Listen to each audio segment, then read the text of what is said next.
پھر فرمایا وہ آپ سے حرمت والے مہینے میں لڑائی کرنے کے بارے میں سوال کرتے ہیں، کہہ دیجئے ان میں لڑائی کرنا بہت بڑا گناہ ہے، اور اللہ کے راستے سے روکنا اور اس سے کفر کرنا اور مسجد حرام سے روکنا اور اس کے رہنے والوں کو اس میں سے نکال دینا اللہ کے نزدیک اس سے بھی بڑا گناہ ہے، اور فتنہ قتل سے بھی کہیں بڑھ کر ہے، اور یہ لوگ ہمیشہ تم سے لڑتے رہیں گے یہاں تک کہ اگر وہ استطاعت رکھتے ہوں تو تمہیں تمہارے دین سے پھیر دیں، اور جو کوئی تم میں سے اپنے دین سے پھر گیا پھر مر گیا اس حال میں کہ وہ کافر ہے تو ایسے لوگوں کے اعمال دنیا اور آخرت میں ضائع ہو گئے۔ مرتد کی سزا بتائی جا رہی ہے، جو شخص دین سے باہر نکل جائے، ایمان سے خارج ہو جائے، اس کے اعمال ضائع، چاہے وہ حافظ قرآن ہو، چاہے وہ نمازیں پڑھتا اور پڑھاتا رہا ہو، چاہے وہ دین کا کوئی بہت بڑا امام ہو۔ ہم دوسروں کے بارے میں سوچنے سے پہلے اپنے بارے میں سوچیں کہ یا اللہ تو ہمارے دلوں کو سلامت رکھنا، ہمیں استقامت دینا، ربنا لا تزغ قلوبنا بعد اذ ہدیتنا، ہمیں اپنے دین پر جما دے، رضیت باللہ ربا وبالاسلام دینا وبمحمد نبیا، کیونکہ دین سے نکلنا سارے اعمال برباد کر دیتا ہے اور پھر انجام بڑا بھیانک ہے۔ فرمایا یہی لوگ آگ کے ساتھی ہیں، وہ اس میں ہمیشہ رہنے والے ہیں۔ اللہ تعالیٰ یہ نہیں دیکھا کہ پہلے یہ دین پر تھے، وہ یہ دیکھے گا ان کا انجام اختتام کس پہ ہوا۔ تو اللہ ہم سب کا خاتمہ ایمان پر کرے۔ بے شک وہ لوگ جو ایمان لائے اور انہوں نے ہجرت کی اور اللہ کے راستے میں جہاد کیا، وہی اللہ کی رحمت کی امید رکھتے ہیں، اور اللہ بے حد بخشنے والا نہایت رحم کرنے والا ہے۔ وہ سوال کرتے ہیں آپ سے شراب اور جوئے کے بارے میں، آپ کہہ دیجئے کہ ان دونوں میں بڑا گناہ ہے۔ کچھ لوگ کہتے ہیں کہاں لکھا ہے شراب حرام ہے، یہ کیا لکھا ہوا ہے گناہ، تو گناہ کا کام حلال ہوتا ہے، اور لوگوں کے لیے کچھ فائدے بھی ہیں، اور ان دونوں کا گناہ زیادہ بڑا ہے ان دونوں کے فائدے سے۔ تو لاٹری کے بارے میں بھی بات کی جا رہی ہے، جوئے کے بارے میں بھی کہ وہ بھی حرام ہے۔ اور وہ سوال کرتے ہیں آپ سے کہ وہ کیا خرچ کرے، کہہ دیجئے جو ضرورت سے زائد ہو، جو ایکسٹرا ہو۔ اس طرح اللہ تمہارے لیے اپنے احکام کھول کھول کر بیان کرتا ہے تاکہ تم غور و فکر کرو دنیا اور آخرت کے معاملات میں۔ اور وہ سوال کرتے ہیں آپ سے یتیموں کے بارے میں، آپ کہہ دیجئے کہ ان کی اصلاح کرنا ان کے لیے بہتر ہے، اور اگر تم ان کو اپنے ساتھ شامل کر لو تو وہ تمہارے بھائی ہیں، یعنی ان کو اپنے گھر میں رکھو، ان کے اوپر ان کے مال میں سے اعتدال کے ساتھ خرچ کرو۔ اور اللہ جانتا ہے مفسد کو مصلح سے، کہ کون یتیموں کا خیال رکھ رہا ہے اور کون ان کو بگاڑ رہا ہے یا ان کے مال کے ساتھ زیادتی کر رہا ہے۔ اور اگر اللہ چاہتا تو تمہیں مشکل میں ڈال دیتا کہ تمہاری رسپانسبلٹی ہوتی ہے ان کو لک آفٹر کرنا بھی، اور ساتھ بھی نہیں ملا سکتے تھے۔ بے شک اللہ بہت غالب خوب حکمت والا ہے۔ اور تم مشرک عورتوں سے نکاح نہ کرو یہاں تک کہ وہ ایمان لے آئیں، اور ایک مومن لونڈی مشرک عورت سے یقیناً بہتر ہے اگرچہ وہ تمہیں اچھی لگے۔ تو کیا کہا جا رہا ہے؟ مشرک عورتوں سے مسلمان مرد نکاح نہ کریں جب تک کہ وہ مشرک عورتیں ایمان نہ لے آئیں، اور تم اپنی عورتوں کا نکاح مشرک مردوں سے نہ کرو، یعنی مسلمان لڑکی نان مسلم سے شادی نہ کرے یہاں تک کہ وہ ایمان لے آئیں، اور ایک مومن غلام مشرک مرد سے یقیناً بہتر ہے اگرچہ وہ تمہیں اچھا لگے۔ یہ لوگ آگ کی طرف بلاتے ہیں، اور اللہ تمہیں اپنے اذن سے جنت اور مغفرت کی طرف دعوت دیتا ہے، اور اپنی آیات لوگوں کے لیے واضح کرتا ہے تاکہ وہ نصیحت حاصل کریں، کیونکہ انسان جس کے ساتھ رہتا ہے نا اس کا رنگ ضرور چڑھتا ہے۔ تو اس لیے رشتے کے معاملے میں دین کو دیکھنا سب سے اہم ترین پرائرٹی ہونی چاہیے۔ وہ آپ سے حیض کے بارے میں، پیریڈز کے بارے میں سوال کرتے ہیں، آپ کہہ دیجئے وہ ایک اذیت ہے، تو حیض کے دوران تم عورتوں سے الگ رہو، یعنی ان سے جسمانی تعلق کا مطالبہ نہ کرو، اور جب تک وہ پاک نہ ہو جائے ان کے قریب نہ جاؤ، یعنی نفرت کی وجہ سے، عورت کی حفاظت کے لیے، اور خود مرد کی بھی بیماریوں سے۔ پھر جب وہ اچھی طرح پاک ہو جائیں یعنی نہا لیں تو جہاں سے اللہ نے تمہیں حکم دیا ہے ان کے پاس آؤ، یعنی صحیح پیسج سے، دبر سے نہیں۔ بے شک اللہ بہت توبہ کرنے والوں اور بہت پاک صاف رہنے والوں سے محبت کرتا ہے، یعنی اللہ تعالیٰ کو پاک لوگ پسند ہیں، اور اس میں توبہ کا ذکر ہے اور صفائی کا ذکر ہے۔ توبہ دلوں کی پاکیزگی، گناہوں سے پاکیزگی ہے، اور پاکی صفائی ظاہری صفائی ہے، یعنی ظاہر میں بھی صاف رہو اور باطن میں بھی صاف رہو۔ عبادت کس چیز کا نام ہے؟ ظاہر باطن میں اقوال اور افعال سب اللہ کی مرضی کے مطابق ہوں۔ نساؤکم حرث لکم، تمہاری بیویاں، تمہاری عورتیں تمہاری کھیتی ہیں۔ کھیت دیکھ کر انسان کا دل خوش ہو جاتا ہے. آپ اپنے گارڈن میں جاتے ہیں, کیسا لگتا ہے؟ آج صبح ہی میری نظر گھاس پہ پڑی تو میں حیران ہو گئی کہ اتنی جلدی اتنا گرین. یعنی ذرا سی ہوا لگی ہے, ذرا سی بارش آئی ہے اور زمین نے اپنے رنگ دکھانا شروع کر دی. دیکھ کے دل خوش ہو جاتا ہے. تو بہت سی عورتیں اس کو بڑا مائنڈ کرتے ہیں, ہمیں کھیتی کیوں کہا گیا؟ نہیں بھائی, وہ تو سب سے زیادہ قیمتی چیز. گھر میں سے سب سے خوبصورت حصہ کون سا ہوتا ہے, اور کون سا گھر زیادہ مہنگا ہوتا ہے؟ جس میں گارڈن ہو, یارڈ ہو یا نہیں. اور جس یارڈ میں اور بھی پھل پھول والے درخت ہوں وہ اور بھی زیادہ قیمتی ہوتا ہے.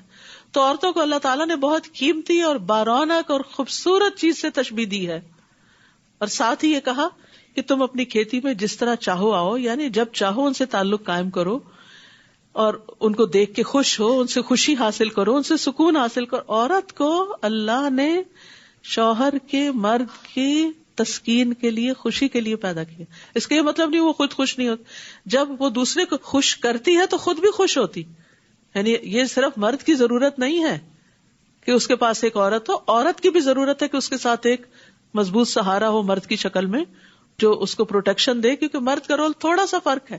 مرد کے لیے عورت کے اندر اور طرح کی اٹریکشن ہے, عورت کے اندر مرد کے لیے اور طرح کی اٹریکشن. ہم اس کو برابری کے اصول پہ لینا شروع کر دیتے ہیں, جس کے نتیجے میں ہم مشکل میں پڑ جاتے ہیں. یعنی مرد اور نگاہ سے عورت کو دیکھتا ہے, عورت دوسری نگاہ سے دیکھتی ہے. لہٰذا دونوں ایک دوسرے کے حقوق ادا کریں. آگے اس کی تفصیل مزید بھی آئے گی. اور اپنے نفسوں کے لیے نیک عمل آگے بھیجو. یعنی صرف اپنے ان تعلقات میں ہی مشغول نہ رہو, بلکہ نیک اعمال کی بھی فکر کرو, یا نیک اولاد کی بھی فکر کرو, اولاد کی بھی اچھی تربیت کرو. اور تم اللہ سے ڈرو اور جان لو کہ یقیناً تم اس سے ملاقات کرنے والے ہو, اور مومنوں کو خوشخبری دے دیجئے. اور تم اللہ کو اپنی قسموں کے لیے آڑ نہ بناؤ کہ تم نیکی نہیں کرو گے اور تقوی اختیار نہیں کرو گے, اور لوگوں کے درمیان صلح نہیں کراؤ گے, اور اللہ خوب سننے والا, خوب جاننے والا. یعنی غلط باتوں پر قسمیں مت کھاؤ. اللہ تمہاری قسموں میں سے لغو پر تمہارا مواخذہ نہیں کرے گا, لیکن وہ اس پر مواخذہ کرے گا جو تم نے دل کے ارادے سے کیا, اور اللہ بہت بخشنے والا, بہت حلم والا ہے. جو لوگ اپنی بیویوں سے ایلا یعنی ترک تعلق کی قسم کھا لیتے ہیں, ان کو 4 ماہ کی مہلت ہے. 4 مہینے تک قسم کھا کے الگ ہو سکتے ہیں, پھر اگر وہ رجوع کر لیں تو یقیناً اللہ بہت بخشنے والا ہے, نہایت رحم کرنے والا ہے. اگر 4 مہینے سے پہلے کریں گے تو قسم کا کفارہ دینا ہوگا, اور اگر وہ طلاق دینے کا پختہ ارادہ کر لیں تو بے شک اللہ خوب سننے والا, خوب جاننے والا ہے. یعنی پھر 4 مہینے سے زیادہ ایسے ریلیشن شپ کو لنگر آن نہیں کیا جائے گا, یا بیوی کو واپس لے لیں یا پھر اس کو الگ کر دیں کہ وہ کہیں اور شادی کر سکے. اور طلاق یافتہ عورتیں 3 حیض تک اپنے آپ کو انتظار میں رکھیں, شادی نہ کریں. اور اگر وہ اللہ اور یوم آخرت پر ایمان رکھتی ہیں تو ان کے لیے یہ حلال نہیں کہ اللہ نے ان کے رحموں میں جو پیدا کیا ہو اسے چھپائیں. یعنی اصل مقصد کیا ہے اس عدت کا طلاق یافتہ عورت کے لیے, کہ استبراء رحم ہو, پتہ چل جائے کہ کوئی بچہ تو نہیں پیٹ میں, کیونکہ بچہ اسی کا ہے کہ جس سے وہ حاملہ ہوئی ہے.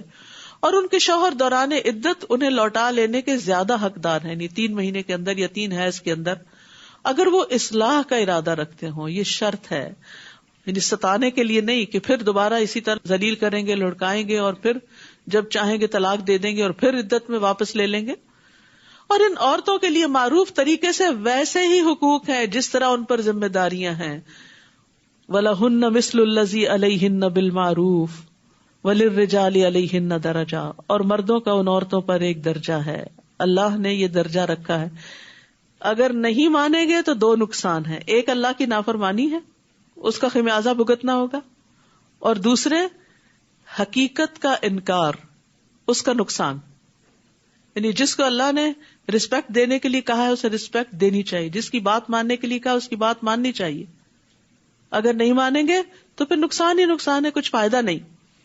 اور مردوں کا ان عورتوں پر ایک درجہ ہے, اور یہ نہ تو رسول اللہ صلی اللہ علیہ وسلم نے بتایا, نہ کسی اسکالر نے بتایا, یہ اللہ نے بتایا جس نے مرد اور عورت کو پیدا کیا. کیونکہ کسی بھی سسٹم کے اندر ٹاپ پر ایک ہی شخص ہوتا ہے. 2 لوگ ایک بس کے ڈرائیور نہیں ہو سکتے, 2 لوگ ایک کشتی نہیں چلائیں گے. 2 لوگ اگر کسی بھی جگہ پر کٹھی ڈرائیونگ شروع کر دیں, جیسے عام طور پر ہوتا ہے, ہسبینڈ وائف ساتھ ساتھ بیٹھ جائیں اور دونوں ڈرائیور ہو, تو پھر کیا نتیجہ نکلتا ہے؟ سارا وقت انجوائے کرنے کی بجائے ایک انسٹرکٹر بن جاتا ہے اور ایک ڈرائیور بن جاتا ہے, اور سارا سفر کا مزہ خراب کر دیتا ہے. اور اس میں دیکھیں بہت دفعہ بالکل اچانک ہی ہدایات دی جانے لگتی ہے. دیکھیں دیکھیں سامنے وہ دیکھ رہے ہیں, صرف آپ تھوڑی دیکھ رہے ہیں یا آپ زیادہ تھوڑی دیکھ رہے ہیں. تو بہرحال یہ اللہ تعالیٰ کی تقسیم ہے, اسے مان لینا چاہیے. اور اللہ بہت زبردست ہے, بہت حکمت والا ہے. تو جس طرح مردوں کے حقوق ہیں ایسے عورت کے بھی حقوق ہیں کہ آپ صلی اللہ علیہ وسلم نے فرمایا جب وہ خود کھائے تو اسے بھی کھلائے, جب وہ خود پہنے تو اسے بھی پہنائے. یہاں شوہر کے کچھ حقوق کی بھی بات کر دینی چاہیے کہ سب سے پہلی بات یہ کہ بیوی پر شوہر کی اطاعت معروف میں لازم ہے, فرض ہے, اس کے بغیر گزارا نہیں. پھر ایک اور حدیث کے مطابق اللہ کے بعد شوہر کا حق ہے. حدیث میں آتا ہے اگر میں اللہ کے علاوہ کسی کو سجدہ کرنے کا حکم دیتا تو عورت کو حکم دیتا کہ شوہر کو کرے. یعنی شوہر کو رسپیکٹ دینی چاہیے, اس کی اطاعت کرنی چاہیے, اور سب سے بڑھ کر یہ کہ اس کا حق اس کو دینا چاہیے. اس ذات کی قسم جس کے ہاتھ میں محمد صلی اللہ علیہ وسلم کی جان ہے, عورت اس وقت تک اپنے رب کا حق ادا نہیں کر سکتی جب تک اپنے شوہر کا پورا حق ادا نہ کرے. یعنی ایسی عورت کو پھر ایمان کی حلاوت بھی نہیں ملتی جو شوہر کے ساتھ حسن سلوک نہیں کرتی. عورت اگر پالان پر سوار ہو اور مرد اسے بلائے تب بھی عورت کو انکار نہیں کرنا چاہیے. تو یہاں بیچ بیچ میں حقوق کی بات اس لیے کی گئی کہ یہ طلاق تک نوبت آتی ہی جب ہے جب ایک دوسرے کے حقوق نہیں دیے جاتے. پھر طلاق کے احکامات. طلاق رجعی 2 بار ہے, پھر بھلے طریقے سے روک لینا ہے یا احسان کے ساتھ رخصت کر دینا ہے, اور تمہارے لیے حلال نہیں کہ تم نے انہیں جو کچھ مہر سمیت دیا اس میں سے کچھ بھی واپس لو, مگر یہ کہ دونوں کو اس بات کا ڈر ہو کہ وہ اللہ کی حدود کو قائم نہ رکھ سکیں گے. پھر اگر تمہیں ڈر ہو کہ وہ دونوں اللہ کی حدود کو قائم نہ رکھ سکیں گے تو ان دونوں پر کوئی گناہ نہیں اس چیز میں جو فدیہ وہ عورت اپنی جان چھڑانے یعنی خلا کے بدلے میں دے دے. یہ اللہ کی حدود ہیں سو ان سے تجاوز نہ کرو, اور جو کوئی اللہ کی حدود سے تجاوز کرے گا تو یہی لوگ ظالم ہیں. تو یاد رکھیے کہ طلاق کا معنی ہوتا ہے آزاد چھوڑ دینا, اور طلاق دینے کا صحیح طریقہ یہ ہے کہ عورت جب پیریڈ سے فارغ ہو تو ملاپ کے بغیر طہر کی حالت میں طلاق دی جائے. حیض کی حالت میں طلاق نہیں دینی چاہیے, 3 طلاقیں اکٹھی بھی نہیں دینی چاہیے, اور 3 سے زیادہ کی تو ویسے ہی کراہت ہے, اور عورت کو تکلیف دینے کی ممانعت ہے. رسول اللہ صلی اللہ علیہ وسلم نے فرمایا اے اللہ میں 2 ضعیفوں کا حق مارنا حرام کرتا ہوں, یتیم کا اور عورت کا. یعنی بعض اوقات عورت کے ساتھ بھی یتیموں جیسا برتاؤ کیا جا رہا ہوتا ہے تو یہ ظلم میں شمار ہوتا ہے. تلک حدود اللہ, یہ اللہ کی حدود ہیں, ان سے آگے مت بڑھو, اللہ کی حدود کے قریب مت جاؤ. پھر اگر وہ خاوند اسے تیسری بار طلاق دے دے تو وہ عورت اس کے بعد اس مرد کے لیے حلال نہیں جب تک کہ وہ اس کے علاوہ کسی اور خاوند سے نکاح کرے. اور اگر وہ دوسرا خاوند اس عورت کو طلاق دے دے تو ان دونوں یعنی اس عورت اور پہلے خاوند پر کوئی گناہ نہیں کہ وہ باہم رجوع کر لیں یعنی نکاح کر لیں, اگر وہ دونوں سمجھیں کہ وہ اللہ کی حدود قائم رکھ سکیں گے. اور یہ اللہ کی حدود ہیں جنہیں وہ ان لوگوں کے لیے واضح کرتا ہے جو علم رکھتے ہوں. اور جب تم عورتوں کو طلاق دے دو پھر وہ اپنی عدت پوری کرنے کو آئیں تو انہیں بھلے طریقے سے روک لو یا بھلے طریقے سے رخصت کر دو, اور انہیں تکلیف دینے کے لیے مت روکو. یہ کس کو حکم دیا جا رہا ہے؟ مردوں کو, کہ مرد عورتوں کو تکلیف مت دیں, اس لیے مت روکو کہ تم ان کے ساتھ زیادتی کرو. اور جو کوئی ایسا کرے گا تو یقیناً اس نے اپنی جان پہ ظلم کیا. مرد یہ نہ سمجھے کہ اسے کوئی پوچھنے والا نہیں, وہ اپنی جان پہ ظلم کرتا ہے. اور تم اللہ کی آیات کو مذاق مت بناؤ, اور جو اللہ کی نعمت تم پر ہے اسے یاد رکھو, اور اسے بھی یاد رکھو جو اس نے کتاب و حکمت کی صورت میں تم پر نازل کیا ہے, وہ تمہیں اس کے ساتھ نصیحت کرتا ہے. اور اللہ سے ڈرو اور جان لو کہ یقیناً اللہ ہر چیز کو خوب جاننے والا ہے. اور جب تم عورتوں کو طلاق دے دو پھر وہ اپنی عدت کی مدت پوری کر لیں تو تم انہیں اپنے پہلے شوہروں کے ساتھ نکاح کرنے سے نہ روکو جب وہ معروف طریقے سے باہم رضامند ہو جائیں. یہ نصیحت اس کو کی جاتی ہے جو تم میں سے اللہ اور یوم آخرت پر ایمان رکھتا ہو.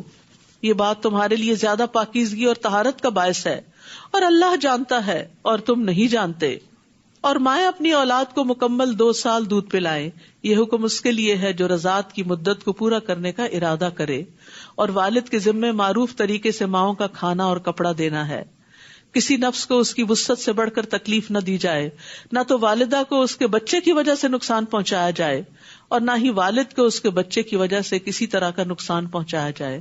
بعض اوقات ایسا ہوتا ہے کہ مرد کے ہاتھ میں کوئی عورت کا ویک پوائنٹ آ جاتا ہے اور وہ اسی کے ذریعے اس کو بار بار تکلیف دیتا ہے کہ اس کو اس سے ٹارچر ہوتا ہے, میں یہی بات پھر کروں گا. یعنی اگر مثلا بچہ عورت کی کمزوری ہے تو وہ ہر وقت دھمکی دے میں بچہ چھین لوں گا, میں تمہیں نکال دوں گا, تو ایسی چیزیں ظلم میں شمار ہوتی ہیں. اور بچے کے وارث پر بھی اس طرح نان و نفقہ کی ذمہ داری ہے. پھر اگر وہ دونوں باہم رضامندی اور مشورے سے دودھ چھڑانے کا ارادہ کر لیں تو ان پر کچھ گناہ نہیں. اور اگر تم اپنی اولاد کو کسی اور عورت سے دودھ پلوانے کا ارادہ کرو تو بھی تم پر کوئی گناہ نہیں، اگر تم بھلے طریقے سے ان کے حوالے کر دو انہیں جو دینا طے کیا تھا. اللہ سے ڈرو اور جان لو کہ جو بھی تم کرتے ہو یقیناً اللہ اسے خوب دیکھنے والا ہے. یاد رکھیے بچے کو دودھ پلانا عورت کا فرض ہے اور یہ بچے کا حق ہے، ثابت شدہ حق ہے. حدیث میں آتا ہے رسول اللہ صلی اللہ علیہ وسلم نے فرمایا میرے پاس 2 آدمی آئے، انہوں نے میرا بازو پکڑا اور مجھے ایک دشوار گزار پہاڑ کے پاس لے گئے. ہم ایسی عورتوں کے پاس سے گزرے کہ سانپ ان کے بریسٹ کو نوچ رہے تھے. میں نے پوچھا ان عورتوں کا کیا معاملہ ہے؟ انہوں نے کہا یہ اپنے بچوں کو اپنا دودھ نہ پلانے والی عورتیں ہیں. کیوں نہیں پلاتی عورتیں؟ کہ فگر خراب ہو جائے گا. تو یہ بہت بڑا ظلم ہے کیونکہ اس سے بچے کی زندگی کو نقصان پہنچتا ہے. ساری زندگی وہ ایک کمزور انسان کی طرح صحت کے مسائل کا شکار رہتا ہے. جن بچوں کو 2 سال کے اندر دودھ پینے کا موقع ملتا ہے ان کا امیون سسٹم بہت اسٹرانگ ہوتا ہے، وہ بہت سی اور بیماریوں سے بچے رہتے ہیں. تو ایک بچے کو ساری زندگی کے لیے مصیبت میں ڈال دینا صرف اپنی خوبصورتی برقرار رکھنے کے لیے، یہ ظلم نہیں تو کیا ہے؟ لیکن اگر کوئی عورت بیمار ہو اور پلانے کے قابل نہ ہو تو کسی اور سے پلوا سکتی، جیسے عربوں کے یہاں بہت رواج تھا. لیکن دودھ پینا بچے کا حق ہے، صرف ڈبے کا دودھ جو ہے وہ کافی نہیں. اور تم میں سے جو لوگ فوت ہو جائیں اور بیویاں چھوڑ جائیں تو وہ عورتیں 4 ماہ 10 دن تک اپنے آپ کو انتظار میں رکھیں. پھر جب وہ اپنی عدت کی مدت پوری کر چکیں تو جو بھی اپنی ذات کے بارے میں معروف طریقے سے طے کریں تو تم وارثوں پر کوئی گناہ نہیں. اور جو بھی تم کرتے ہو اللہ اس کی خوب خبر رکھنے والا ہے. بیوہ عورت کی عدت بتائی گئی. اور تم پر کوئی گناہ نہیں اگر تم ان عورتوں کو جو عدت میں ہو اشارتاً پیغام نکاح بھیجو یا اپنے دلوں میں چھپائے رکھو. یعنی عدت میں نکاح نہیں ہو سکتا لیکن اشارتاً بات ہو سکتی ہے. اللہ جانتا ہے کہ یقیناً تم ان کا ذکر ضرور کرو گے، لیکن تم ان عورتوں سے نکاح کا خفیہ وعدہ نہ کرو سوائے اس کے کہ تم کوئی بھلی بات کہو، یعنی کوئی معروف طریقے سے اشارتاً کنایتاً کچھ پیغام بھیج دو. اور تم عقد نکاح کا عزم نہ کرو یہاں تک کہ مقرر میعاد یعنی عدت اپنے اختتام کو نہ پہنچ جائے. اور جان لو کہ یقیناً اللہ جانتا ہے جو تمہارے دلوں میں ہے، لہذا اس سے ڈرو اور جان لو کہ بے شک اللہ بہت بخشنے والا بہت بردبار ہے. اور جن عورتوں کو تم نے ہاتھ تک نہ لگایا ہو یا ان کے لیے کوئی مہر مقرر نہ کیا ہو تو تم پر کوئی گناہ نہیں کہ تم انہیں طلاق دے دو. ہاں تم انہیں مال و متاع دو، وسعت والا اپنی وسعت کے مطابق اور تنگ دست اپنی حیثیت کے مطابق دے. بھلے طریقے سے فائدہ پہنچانا ہے. احسان کا رویہ اختیار کرنے والوں پر ان عورتوں کا یہ حق ہے. اور اگر تم ان منکوحہ عورتوں کو ہاتھ لگانے سے پہلے طلاق دے دو اور تم نے ان کے لیے مہر بھی مقرر کر دیا تو مقررہ مہر کا آدھا حصہ ادا کرنا ہوگا، مگر یہ کہ وہ عورتیں مہر معاف کر دیں یا وہ شخص یعنی مرد معاف کر دے جس کے ہاتھ میں نکاح کی گرہ ہے. اور اگر تم معاف کر دو تو یہ تقویٰ کے زیادہ قریب ہے. معاف کرنے سے انسان متقی بنتا ہے. اور تم آپس میں احسان کرنا نہ بھولو. بڑا ہی پیارا جملہ ہے یہ، وَلَا تَنْسَوُا الْفَضْلَ بَيْنَكُمْ. فضل کہتے ہیں حق سے زیادہ دینا، یعنی ایک دوسرے کے ساتھ احسان کرتے رہو. یقیناً اللہ اس کو خوب دیکھنے والا ہے جو بھی تم عمل کرتے ہو. یعنی کسی کا بھی احسان نہیں بھولنا چاہیے، احسان فراموشی نہیں کرنی چاہیے. احسان یاد رکھنا ایمان کی نشانی ہے، اور ازدواجی تعلقات میں تو احسان کی روش کے بغیر خوشحالی آ نہیں سکتی. یاد رکھیے یہ احسان صرف زندگی میں نہیں، فوت ہونے کے بعد بھی یاد رکھنا چاہیے. اور احسان کو بھولنے والی عورت سے اللہ تعالیٰ بیزار ہے. رسول اللہ صلی اللہ علیہ وسلم نے فرمایا اللہ اس عورت کی طرف نظر رحمت سے نہیں دیکھتا جو اپنے خاوند کی شکر گزار نہیں ہوتی، حالانکہ وہ اس سے بے نیاز نہیں ہو سکتی، اس کے بغیر بھی نہیں رہ سکتی. سب نمازوں کی حفاظت کرو، بالخصوص درمیانی نماز کی، اور اللہ کے لیے فرما بردار بن کر کھڑے ہو جاؤ. یعنی طلاق کے احکامات میں بیچ میں نماز آ گئی کہ کہیں لڑائی جھگڑوں میں فرائض نہ بھول جانا. اور درمیانی نماز سے مراد عصر کی نماز ہے. عصر کی نماز خصوصی توجہ کے ساتھ ادا کرنا چاہیے کیونکہ منافق جو ہوتا ہے وہ عصر کی نماز لیٹ کرتا رہتا ہے. آپ صلی اللہ علیہ وسلم نے فرمایا جس شخص کی نماز عصر فوت ہو جائے گویا اس کا اہل اور اس کا مال لوٹ لیا گیا. پھر اگر تمہیں دشمن کا خوف ہو تو پیدل یا سواری پر ہی نماز پڑھ لو. پھر جب تم امن میں آ جاؤ تو اللہ کو یاد کرو جیسے اس نے تمہیں سکھایا ہے جو تم نہیں جانتے تھے.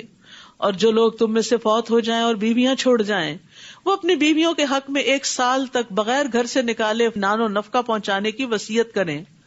یہ اس وقت کا حکم ہے جب ابھی عورت کے لیے میراث وغیرہ میں حصہ مقرر نہیں ہوا تھا. اس کے بعد 4 ماہ 10 دن کی عدت رکھ دی گئی کہ وہ اسی گھر میں رہیں گی جہاں شوہر فوت ہوا ہے. ہاں اگر وہ عورتیں خود نکل جائیں تو تم پر کوئی گناہ نہیں. جو بھی وہ اپنی ذات کے بارے میں بھلے طریقے سے فیصلہ کرے، اور اللہ بہت زبردست ہے، خوب حکمت والا ہے. اور طلاق یافتہ عورتوں کو بھلے طریقے سے کچھ فائدہ یعنی متع طلاق پہنچانا ہے. یہ عورتوں کا حق ہے. کس طرح اللہ تعالیٰ عورتوں کے حقوق کی حفاظت کر رہے ہیں؟ متقی لوگوں پر. تقوی والے تو ان حقوق کا لحاظ رکھیں گے. اسی طرح اللہ اپنی آیات کو واضح کرتا ہے تاکہ تم عقل سے کام لو. پھر کچھ واقعات کے ذریعے اہم سبق سکھائے گئے. الم تر الی الذین خرجوا من دیارہم وہم الوف حذر الموت. کیا تم نے نہیں دیکھا ان لوگوں کی طرف جو موت سے بچنے کے لیے اپنے گھروں سے نکل پڑے حالانکہ وہ ہزاروں کی تعداد میں تھے. تو اللہ نے ان سے کہا کہ مر جاؤ، پھر اس نے انہیں زندہ کر دیا. بے شک اللہ لوگوں پر فضل فرمانے والا ہے، لیکن اکثر لوگ شکر ادا نہیں کرتے. اور اللہ کے راستے میں جنگ کرو اور جان لو کہ اللہ خوب سننے والا، خوب جاننے والا ہے. کون ہے جو اللہ کو قرض دے قرض حسنا تو وہ اس کے لیے اسے کئی گنا زیادہ بڑھا دے، اور اللہ ہی تنگی بھی کرتا ہے اور کشادگی بھی، اور اسی کی طرف تم سب لوٹائے جاؤ گے.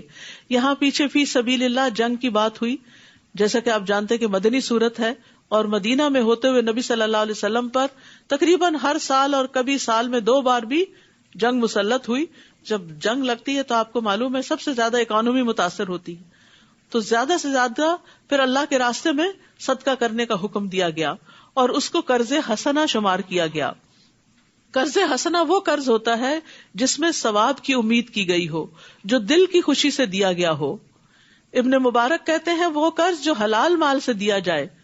ایک اور قول یہ ہے کہ احسان نہ جتلایا جائے اور اذیت نہ دی جائے. پھر فرمایا الم تر الی الملأ من بنی اسرائیل من بعد موسیٰ. کیا آپ نے موسیٰ کے بعد بنو اسرائیل کے سرداروں کی ایک جماعت کو نہیں دیکھا جب انہوں نے اپنے نبی سے کہا تھا کہ ہمارے لیے ایک بادشاہ مقرر کر دیں کہ ہم اللہ کے راستے میں لڑیں. تو اس نے کہا کہیں ایسا نہ ہو کہ تم پر جنگ کرنا فرض کر دیا جائے اور پھر تم نہ لڑو. انہوں نے کہا اور کیا ہے ہمیں کہ ہم اللہ کے راستے میں نہ لڑیں جبکہ ہمیں اپنے گھروں اور بیٹوں سے نکال دیا گیا. پھر جب ان پر جنگ کرنا فرض کر دیا گیا تو سوائے چند ایک کے وہ سب منہ موڑ گئے، اور اللہ ظالموں کو خوب جانتا ہے. اور ان کے نبی نے ان سے کہا کہ بے شک اللہ نے تمہارے لیے طالوت کو بادشاہ مقرر کر دیا ہے. تو انہوں نے کہا کہ اس کی بادشاہت ہم پر کیسے ہو سکتی ہے، ہم اس کے مقابلے میں بادشاہت کے زیادہ حقدار ہیں. اور اسے مال میں وسعت نہیں دی گئی، یعنی بادشاہ تو وہ ہوتا ہے جس کے پاس بہت مال ہو ان کے خیال کے مطابق، اور طالوت تو بہت مالدار نہیں. فرمایا بے شک اللہ نے اس کو چن لیا ہے تم پر، اور علم و جسم کے اعتبار سے زیادہ وسعت دی ہے، اور اللہ جسے چاہتا ہے اپنا ملک عطا کرتا ہے، اور اللہ وسعت والا خوب جاننے والا ہے. ہمارے دین میں منصب کی چاہت کی ممانعت ہے. خود سے کوئی عہدہ نہیں مانگنا چاہیے. اگر مل جائے تو اللہ سے مدد مانگنی چاہیے، اور اس کے ذریعے اللہ سے قریب ہونا چاہیے، نہ کہ دور. جب کوئی اتھارٹی ہاتھ آ گئی تو انسان اپنے آپ کو بڑی چیز سمجھے اور اللہ کا حق مار دے. پھر اسی طرح اس آیت سے بھی پتہ چلتا ہے کہ علم والوں کو بغیر علم والوں پر فضیلت حاصل ہے.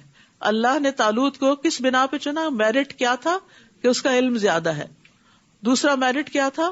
جسمانی اعتبار سے مضبوط ہے. تو لیڈرشپ میں دونوں چیزیں ہونی چاہیے، جسمانی قوت بھی یعنی اس اعتبار سے کہ وہ کام کرنے کی اہلیت رکھتا ہو، اور اس کے ساتھ ساتھ جو کام اس کو دیا جا رہا ہے وہ کام کرنا بھی آتا ہو. وقال لهم نبیہم، اور ان کے نبی نے ان سے کہا کہ اس کی بادشاہت کی علامت یہ ہوگی کہ تمہارے پاس وہ تابوت واپس آ جائے گا جس میں تمہارے رب کی طرف سے تسکین بھی ہے، اور آل موسیٰ اور آل ہارون کے چھوڑے ہوئے بقیہ جات بھی ہیں جسے فرشتے اٹھائے ہوئے ہوں گے. یقیناً اس میں تمہارے لیے ایک نشانی ہے اگر تم ایمان لانے والے ہو. یہ آیت جو ہے یہ آیت سکینت کہلاتی ہے. فیہ سکینتن، سکینت وہ اطمینان ہوتا ہے جو اللہ اپنے بندوں کے دلوں میں ڈالتا ہے. سکینت انسان کو سکون اور وقار پر ابھارتی ہے، یعنی انسان کے اندر ایک وقار اور ٹھہراؤ آ جاتا ہے. خوف کے وقت انسان کے دل کو مضبوطی دیتی ہے تو فتنے اس کو ہلا نہیں سکتے، آزمائشیں اس پر اثر انداز نہیں ہوتی، غم اس کو نہیں گلاتے، انسان کا ایمان اور یقین اور بڑھ جاتا ہے. تو ابن قیم رحمہ اللہ سکینت کے مرتبے کی شرح کرتے ہوئے کہتے ہیں کہ یہ اللہ کے عطا کیے گئے رتبوں میں سے ایک رتبہ ہے کہ جس کو اللہ سکینت عطا کر دے. یہ رتبہ انسان کی ذاتی محنت اور کسب کی وجہ سے نہیں ہوتا. تو قرآن مجید میں 6 مقامات پر سکینت کا ذکر ہے، ایک سورۃ البقرہ میں، 2 بار سورۃ التوبہ میں اور 3 بار سورۃ الفتح میں، جن کو آیات سکینت کہا جاتا ہے. جب انسان ان آیات کو سنتا ہے یا پڑھتا ہے تو شیطانی حملوں اور بیماریوں سے نجات پاتا ہے. ابن قیم کہتے ہیں کہ ابن تیمیہ رحمہ اللہ پر جب معاملات شدت اختیار کر جاتے تو وہ سکینت والی آیات پڑھتے، اور میں نے ان کو ایک بہت عظیم واقعہ بیان کرتے ہوئے سنا جو ان کو بیماری میں پیش آیا. یہ عقلیں اس کو برداشت کرنے سے عاجز آ جاتی ہیں. یہ شیطانی روحوں سے جنگ کرنے اور ان کا مقابلہ کرنے کا واقعہ ہے کہ جب ان کی قوت کمزور پڑ گئی تو ان کے سامنے شیطانی روحیں ظاہر ہو گئیں. یعنی جنات بھی جب ہی پوزیس کرتے ہیں جب انسان ویک فیل کرتا ہے. وہ کہتے ہیں جب معاملہ مجھ پہ بہت شدت اختیار کر گیا تو میں نے اپنے رشتہ داروں، اپنے ارد گرد والوں سے کہا مجھ پر سکینت والی آیات پڑھو. پھر وہ حالت مجھ سے ختم کر دی گئی اور میں بیٹھ گیا اور مجھے کوئی بیماری نہ رہی. تو کسی بھی پریشانی کے وقت ان آیات کو پڑھنا جو ہے یہ دل کے سکون کا باعث ہے. یہ بے قراری اور بے چینی، انگزائٹی کو دور کرتی ہیں، ایمان میں اضافے کا باعث ہوتی ہیں. آیات کے نمبر نوٹ کر لیجئے. سورۃ البقرہ کی 248، التوبہ 26، التوبہ 40، الفتح 4، الفتح 18، الفتح 26. فلما فصل طالوت بالجنود، پھر جب طالوت لشکروں کو ساتھ لے کر نکلا، کہنے لگا بے شک اللہ تمہیں ایک نہر کے ساتھ آزمائے گا، تو جس نے اس میں سے پی لیا وہ مجھ سے نہیں، جو اس کو نہیں پیے گا وہ مجھ سے ہے، سوائے اس کے جو چلو بھر کر اپنے ہاتھ سے پی لے. تو ان سب نے اس کو پی لیا سوائے چند ایک کے. پھر جب انہوں نے اس کو پار کر لیا تو وہ لوگ جو اس کے ساتھ ایمان لائے کہنے لگے آج ہم میں جالوت اور اس کے لشکر کا مقابلہ کرنے کی کوئی طاقت نہیں. تو ان لوگوں نے جنہیں اس بات کا یقین تھا کہ وہ اللہ سے ملاقات کریں گے کہنے لگے کتنی ہی بار ایسا ہوا کہ چھوٹی جماعت بڑی جماعت پر اللہ کے اذن سے غالب آ گئی اور اللہ صبر کرنے والوں کے ساتھ ہے. اور جب وہ جالوت اور اس کے لشکروں کے مقابل ہوئے تو کہنے لگے اے ہمارے رب ہم پر صبر انڈیل دے اور ہمارے قدم جما دے اور اس کافر قوم کے مقابلے پر ہماری مدد فرما. فہزموہم بإذن اللہ، اور انہوں نے اللہ کے اذن سے ان کو شکست دے دی. اور داؤد علیہ السلام نے جالوت کو قتل کر دیا اور اللہ نے اس کو بادشاہت اور حکمت عطا کی اور اس کو اس میں سے جو چاہا سکھایا. اور اگر اللہ بعض لوگوں کو بعض کے ذریعے زمین سے نہ ہٹائے تو زمین میں فساد پھیل جائے، لیکن اللہ جہان والوں پر فضل فرمانے والا ہے. یعنی اللہ سبحانہ وتعالی اپنے بندوں کی خود حفاظت فرماتا ہے، اپنے بندوں کا دفاع کرتا ہے، ظالموں کو ظلم سے روکتا ہے. ورنہ اگر ظالموں کو کھلی چھٹی دے دی جائے تو وہ حدیں پار کر جائیں. تو یہ اللہ تعالیٰ کا ایک طریقہ ہے کہ جالوت اور اس کا لشکر بہت مضبوط تھے لیکن اللہ نے ایک چھوٹی سی جماعت کے ذریعے ان کو ختم کر دیا اور مومنوں کو سکینت عطا کی اور مومنوں کو کامیابی عطا کی. تو کامیابی کا معیار زیادہ اسباب پر نہیں ہوتا، ایمان پر ہوتا ہے، اور اس کے بعد انسان کس طرح اللہ کے حکم کے مطابق محنت کرتا ہے اور تیاری کرتا ہے.